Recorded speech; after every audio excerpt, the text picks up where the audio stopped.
Wala muna kaming gala ngayon kasi kailangan kong ayusin yung aking mga tanim. Medyo malalaki na rin kasi sila, so kailangan ko na silang ihiwalay. Kasi hindi ko siya pwedeng hayaan lang na magkakasama kasi yung iba mababansot lang. Medyo maliit lang din kasi yung greenhouse namin kaya yung iba minsan late na naita-transfer o nahihiwalay. So hinihintay ko munang matapos mabenta yung mga for harvest namin para malipat ko naman yung mga ibang bagong tanim. Kaya ganyan, minsan talaga nalilate na sila. Buti na nga lang din, meron akong order ngayon na 300 pesos na kangkong. So medyo malaking space din yung mababawas at magagamit ko yung pinaglagyan ko ng kangkong. Ang kagandahan lang talaga sa kangkong, hindi siya takaw sa space. Yun nga lang talaga, malakas siyang uminom ng tubig, lalo na pag sobrang init. Isa pang maganda sa kangkong, mura lang yung buto niya at saka napakadali niya lang din itanim.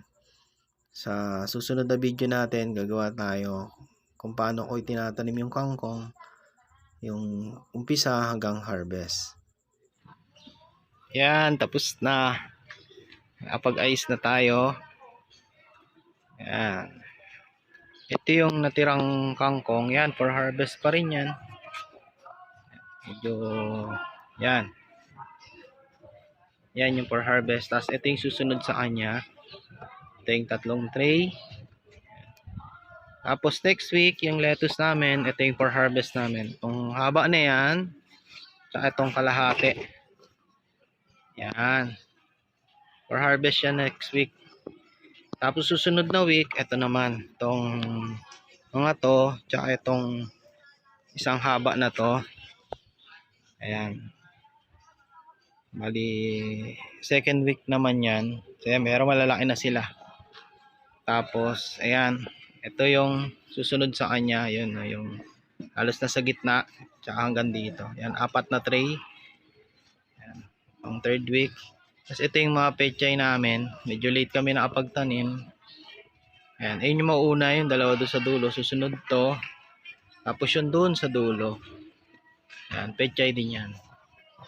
Tapos yung, ito yung tanim namin last week. Tapos itong week, ito yung nandito. Ayan. Ayan, lettuce yan. Halos 3 tray lang kami weekly.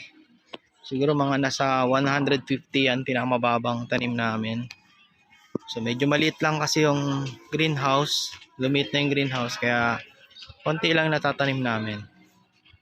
Pero at least kahit weekly meron kami nabibigay at nauubos naman. So ayan yung greenhouse namin. Ayan, nakaayos na siya. Ngayon ko lang naayos dahil ngayon lang may time. Ayan, yun lang po. Salamat.